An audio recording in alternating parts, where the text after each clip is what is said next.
Bismillahirrahmanirrahim. Alhamdulillahi Rabbil Alameen. Assalamu alaikum. There is not a chance that I could have seen this life for myself. But I'll tell you what, had I seen how happy I am a year ago, I would have been very pleased and very grateful for the path that I've been led to take. Alhamdulillah. For my luck.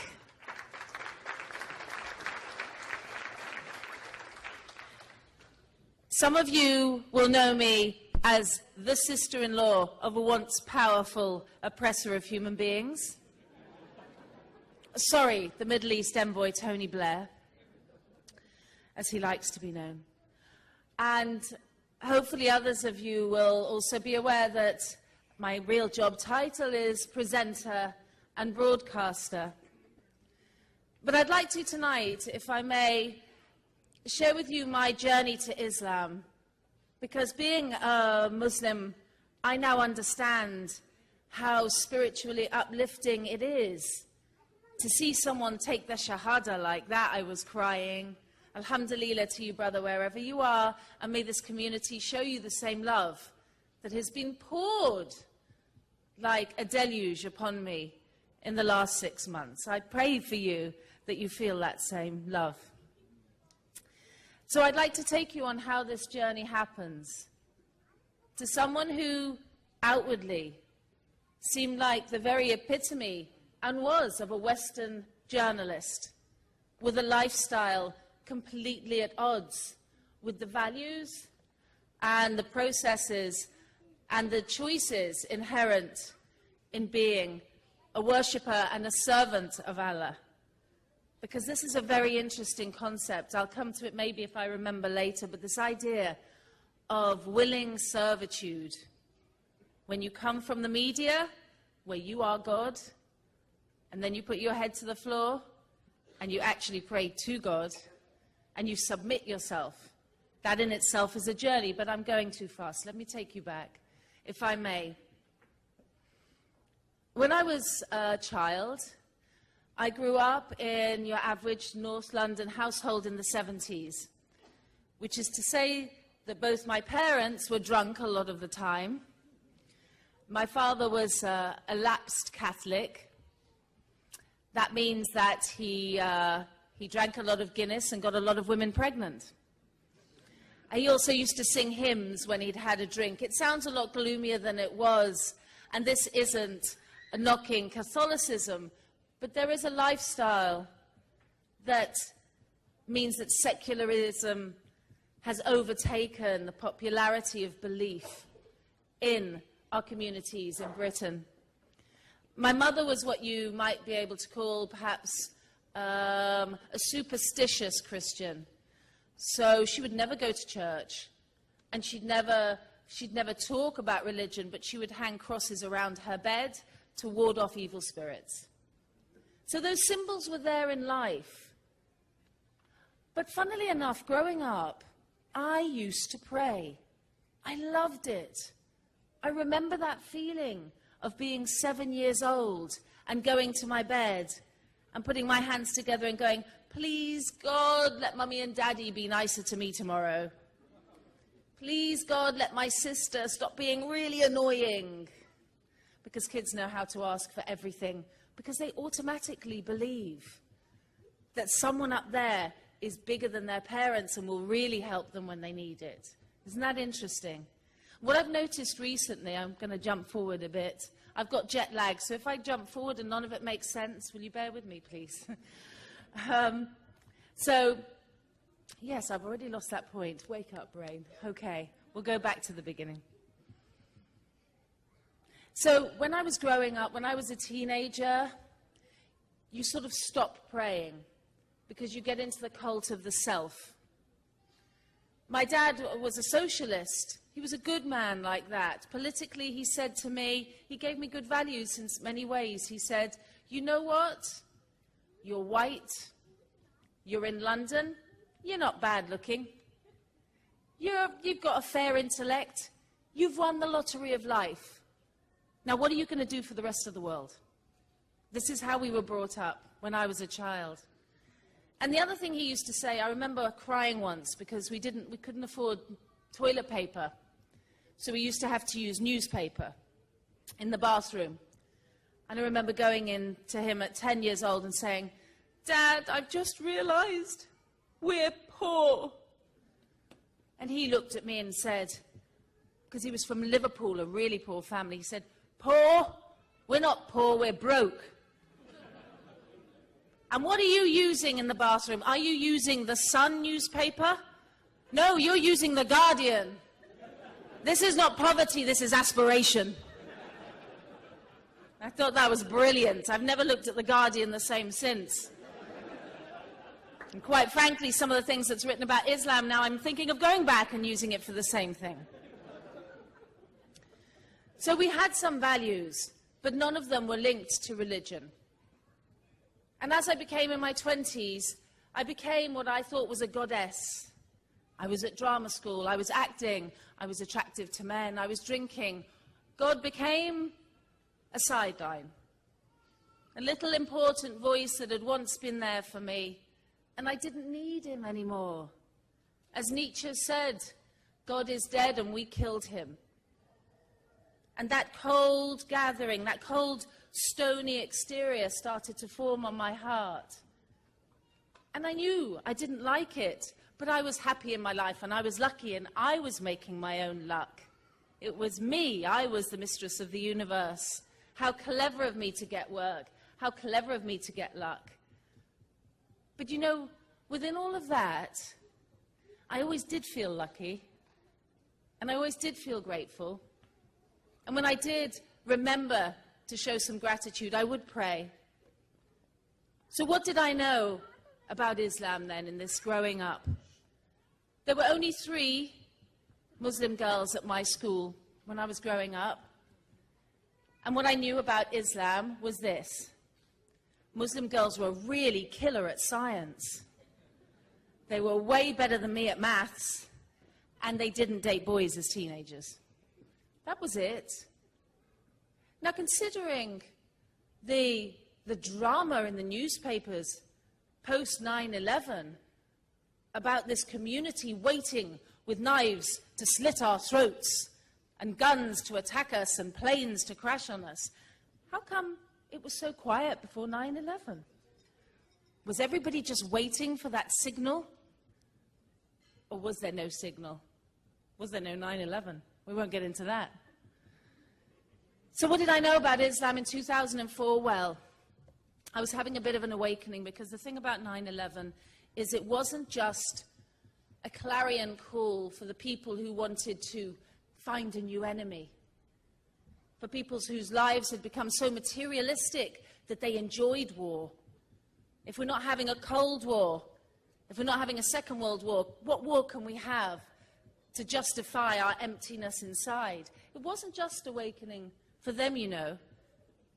Many of the imams amongst you will know that after 9/11, the sale of Qurans in the United States and the United Kingdom shot up. People with wondering minds, people with curious minds thought, what is Islam? Who are these people who have been silently waiting to kill us? I was one of those people. I wanted to find out more. And at the same time, just slightly before that, I remember seeing some news footage from Palestine. There are some images that are iconic and so deeply moving that they do something to your soul. One of these images you'll remember, and I'll put it into your mind now, and you won't be grateful that I've done it, but I have to. A girl running with napalm on her back, screaming. Remember that from Vietnam? That awful image, you can see it. Well, I'll give you another image now. One that has stayed with me for 11 years and will never go.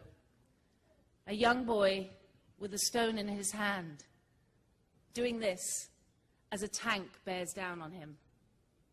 I can tell you that boy's name. That boy is Faris Ode. He was an early teenager from Rafah in Gaza. And soon after that picture was taken, he was shot in the head by an Israeli sniper. Another mother mourning another child in a place I'd hardly heard of. But something about that image and the way it was portrayed in the media woke me. Or was it that image? Was it Allah subhanahu wa ta'ala? You make your decisions when you've heard my story, please. Something awoke in me. Why? The voiceover from the BBC appeared to say, look at that lovely Israeli tank bearing down on that wicked Arab Muslim urchin. This was after Tiananmen Square. I knew that tanks were bad, unarmed civilians and children good. This is how life works. Big army against big army bad, going against civilians bad, civilians fighting for freedom good. But no, not in the case of this place I barely knew, Gaza, and these people, Palestinians, who I'd never heard of very much.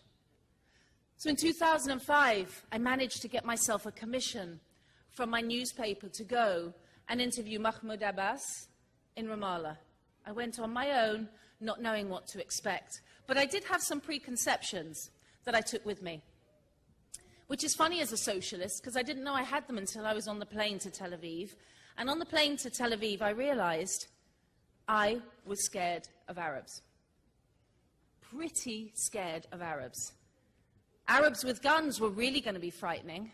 And Arab Muslims with guns in the West Bank, where everybody was terrorists, what was I doing?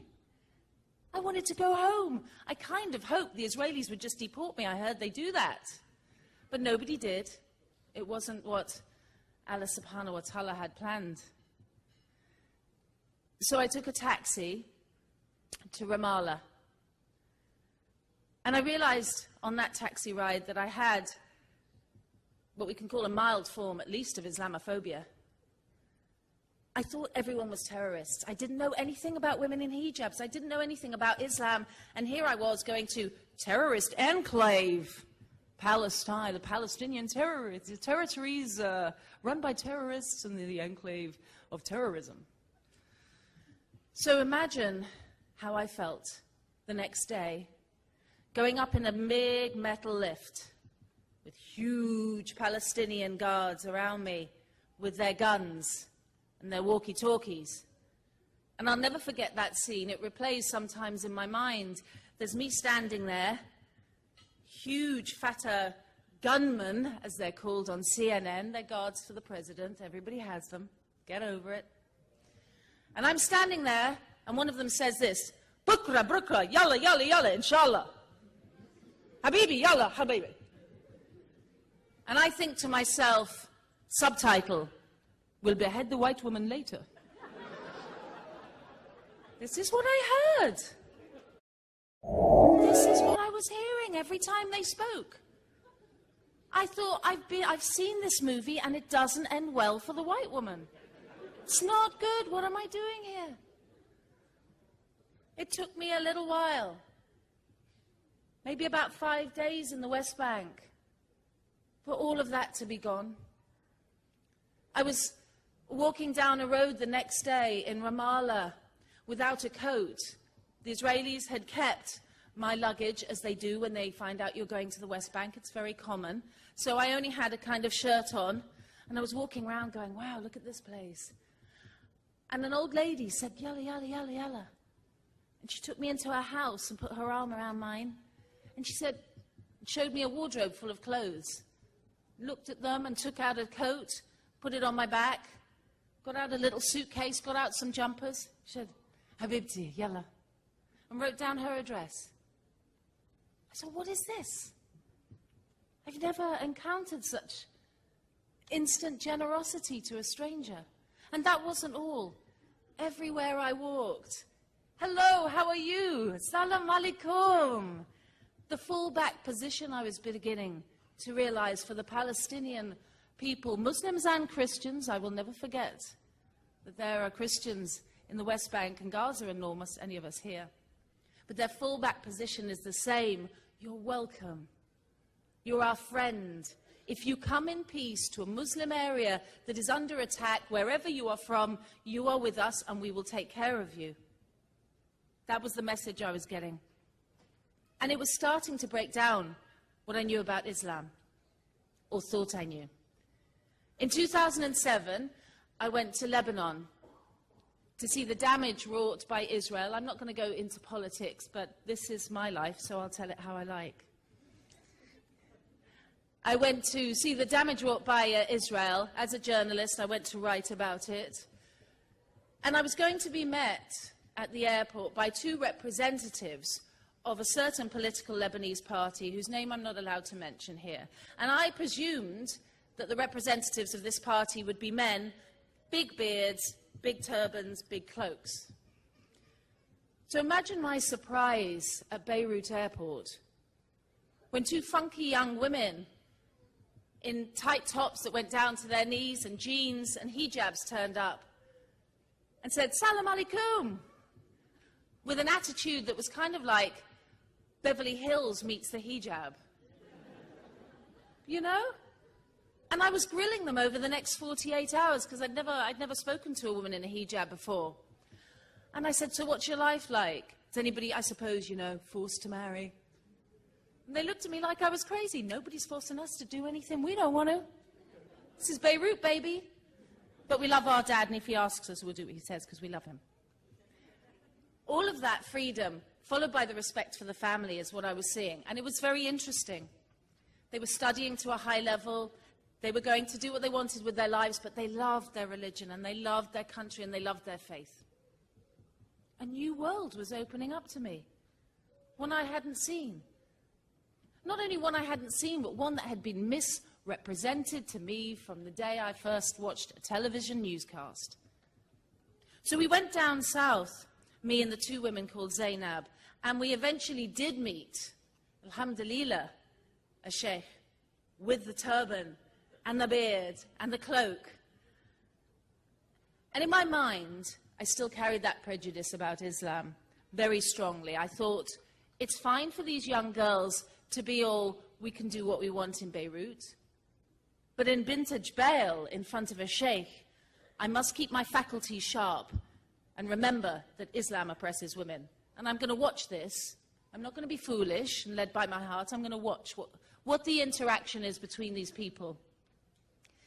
Now, at one point, one of these young women was translating, and the sheikh was talking quite quickly, and she did this. She put her hand up politely and went, "Sorry, sheikh, 1 second. Lauren, what he's trying to say is..." And I thought, here comes the whip. I thought, this is really going to be bad for her. What is this guy going to do? He's number 3 in that party that I'm not allowed to mention. This can't be good. And do you know what that sheikh did to that young woman? I'll tell you, it was outrageous. He did this. "Okay, sister, carry on."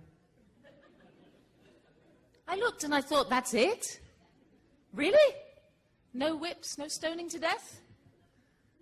That was it. So what did I take from that? There was a humility about learned people in Islam. Or there could be, and there can be, and there is. And that women do make choices, they can do. And they do, in Islam. It was another prejudice broken down. But I was definitely not on the road to being a Muslim. I was just learning about the Middle East, right?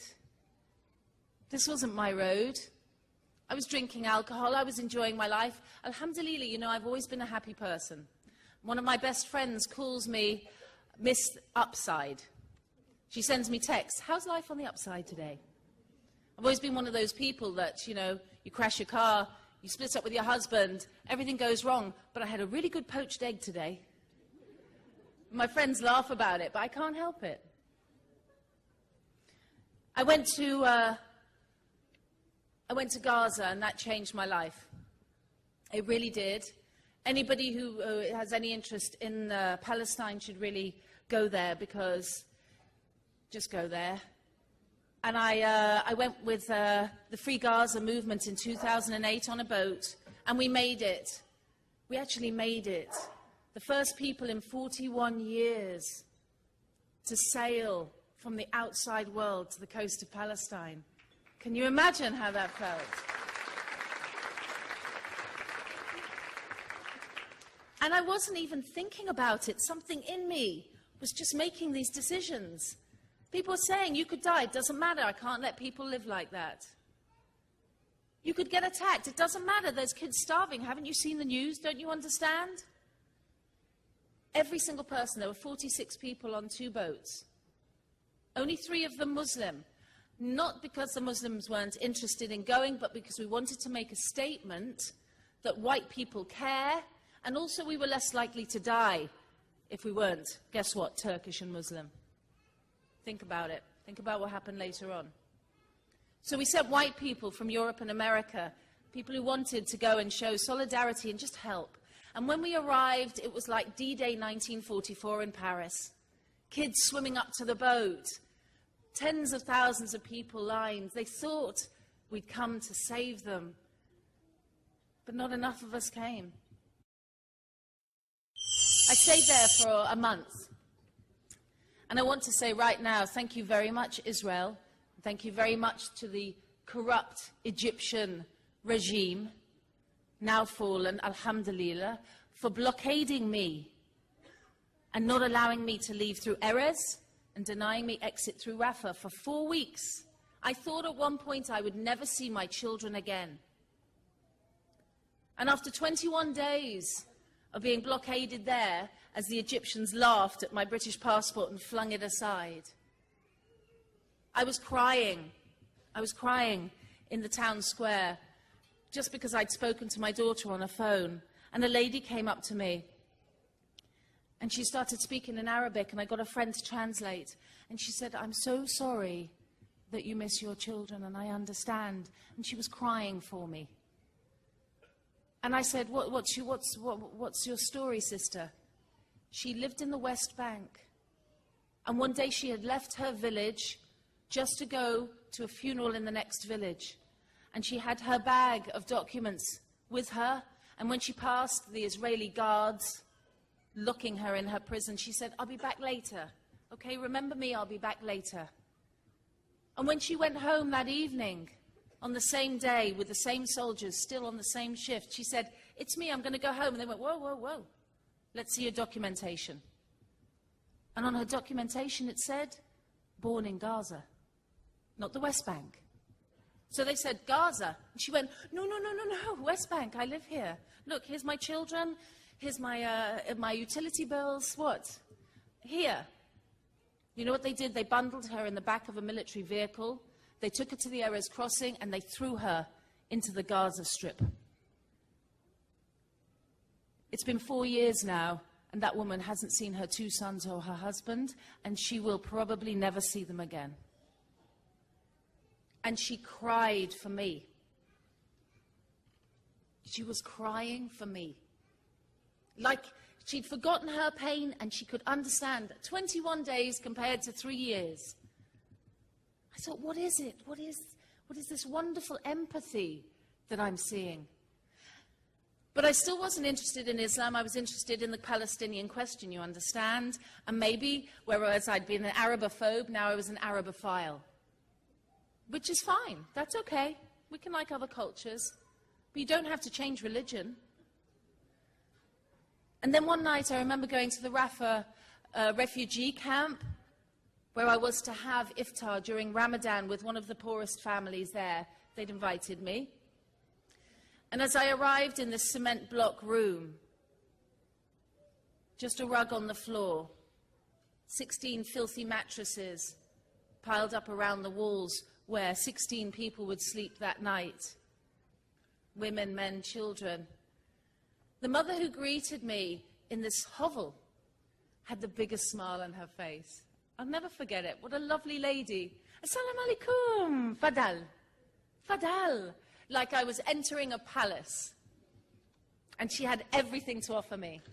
And you know what? At that moment, I was so angry. I was angry with the Muslim God that asked people who were already starving to fast. What was that about? And I asked her, I said, "I don't want to be rude, sister, but I'm feeling so angry to see you struggling and know that today you haven't had water from dawn and that you have so little already in Gaza. Why does your God make you fast during Ramadan? Just tell me why, because he must be pretty cruel and sick." And she looked at me, not with anger. She looked at me with love and she said, "Sister, Allah and the Prophet, Rasulullah, asks us to fast so that we remember the poor." Think about that. In a refugee camp in the Gaza Strip during Ramadan, they fast to remember the poor. I was so moved. Honestly, I can feel a key going in a lock even now as I tell you. Chink. And a thought came really clearly into my head. If this is Islam, I want in. If this is Islam, this love, this generosity, this ability to get joy out of the most miserable existence is Islam, then I will join you with all my heart.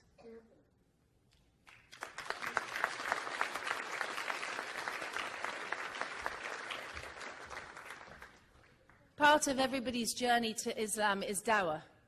How do you hear the words from the Quran? How do you hear the words from the Sunnah? I was still not looking for Islam. I put that thought away. And when I got back home, I was taking taxis because I gave up my car. And the taxi drivers were in North London. They are Somalis and Eritreans. And brothers and sisters, I respect why Islam, but I'll tell you, Somali taxi drivers are lethal at dawah, man. They are lethal. You can't get in a cab and just say hello. They're like, as the Prophet once said to his wife, Khadija, and you leave with a whole. You've got a whole journey there. I learned from Ahmad and Muhammad and Abdul, who used to drive me around, that heaven is beneath the mother's feet. You've heard that one, I'm sure. And how the Prophet, peace be upon him, answered a request about who should be respected in the house, the mother, and then the father. All of this dawah. Somali and Eritreans. And you know what else really got me about them? They were all very humble men, shy seeming, and they worked 18 to 20-hour shifts to send money home. And then they'd work extra shifts to make sure that their children had what they needed and to make sure they could go to a half-decent school in a half-decent area. And they loved their families. And I thought, do you know what? I don't know a single non-Muslim right now who's looking after his family like this, and I didn't. Not one man could I think of outside the Muslim community in London who was looking after anyone but his wife and that one child.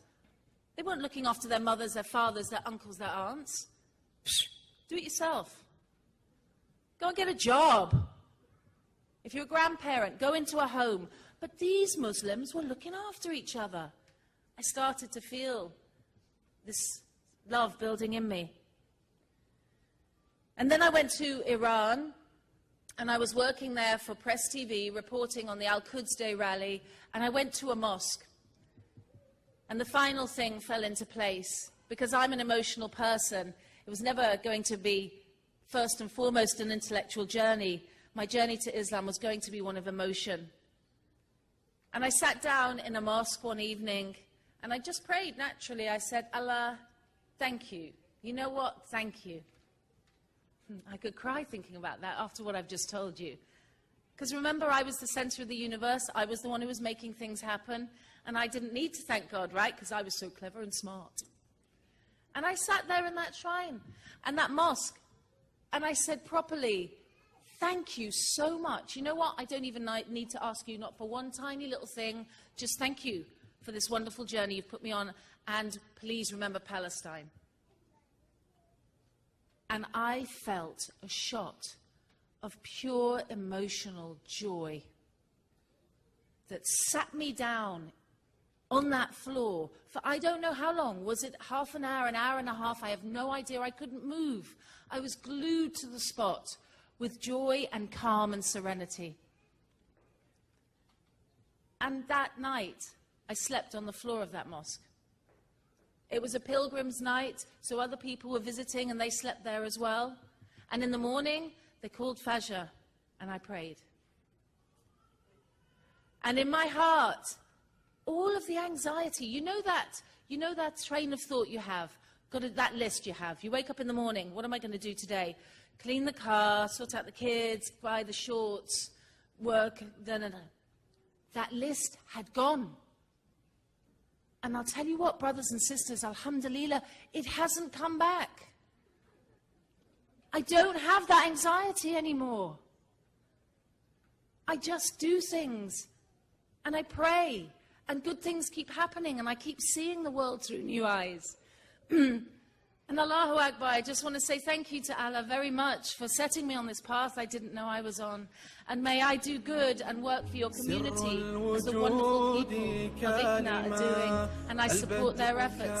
If there's anything I can do to support you, may Allah help me to do that.